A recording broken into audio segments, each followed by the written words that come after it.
Bonjour, alors je viens vous faire une petite vidéo que je vais intituler le jeu des miroirs. Qu'est-ce que ça veut dire le jeu des miroirs? Eh bien, vous le savez peut-être déjà, mais en tous les cas c'est un petit rappel. Comment nous évoluons dans la vie? Donc nous devons bien nous rendre compte que chaque relation, chaque personne qui vient vers nous est un moyen de nous connaître. En fin de compte, elle est là pour ça.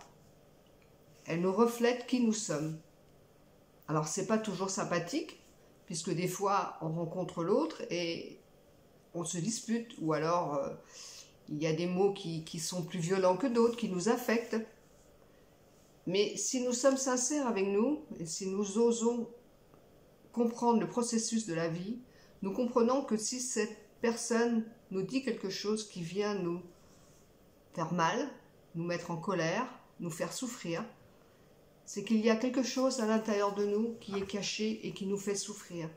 Elle vient juste mettre l'accent sur une souffrance à l'intérieur de nous. Alors le cas inverse est aussi vrai. Si quelqu'un en face de nous vient nous mettre en joie, tout ce qu'elle nous dit nous fait du bien, elle réveille en nous tout ce que nous sommes capables aussi de mettre en place et que nous ignorons peut-être.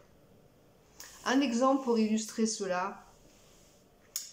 En consultation, j'ai une personne qui, lors de la consultation, me disait qu'elle, partout où elle allait, elle ne comprenait pas, puisqu'elle déclenchait de l'agressivité. Elle se faisait agresser alors qu'elle ne disait soi-disant rien.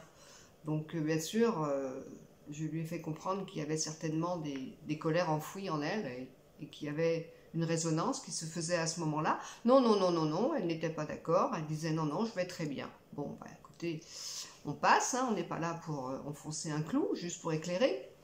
Et au fil de la conversation, elle m'a quand même avoué qu'avec une de ses filles, il y avait eu des conflits, mais que d'un commun accord, ils avaient décidé de tirer un trait dessus et qu'elle avait mis tout ça sous cloche.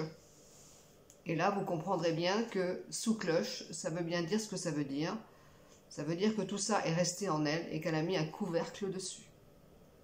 Mais c'est en elle. Donc, elle dégage cette colère, vibre. Quelqu'un qui est en colère va venir vers elle parce qu'elle vibre de cette colère qui est cachée. Donc, on est bien dans ce processus. Alors, c'est quand même sympa de changer de comportement, même si ça fait mal de dire que c'est en moi. Il faut se regarder en face et bien comprendre que l'autre, en fin de compte, qu'il nous fasse du bien ou du mal, quelque part, c'est notre ami. Il nous rend service. Si tout cela demande de l'humilité, acceptons que tout ce qui se passe à l'extérieur de nous est le reflet de ce qui se passe à l'intérieur. Donc quand on commence à regarder la vie de cette façon, on avance beaucoup plus vite, puisqu'on va chercher à se comprendre, à nettoyer tout ce qui est en nous et qui ne nous plaît pas, ou tout ce qui est en nous et qu'on n'ose pas mettre en créativité, parce que l'autre nous le révèle. Tout ce qu'on aime chez l'autre, c'est qu'on le possède en nous. Donc la vie devient riche et devient très intéressante. Donc prenons plutôt la vie sous cet angle, ce qui va nous permettre d'évoluer, de grandir et de devenir la meilleure version de nous-mêmes.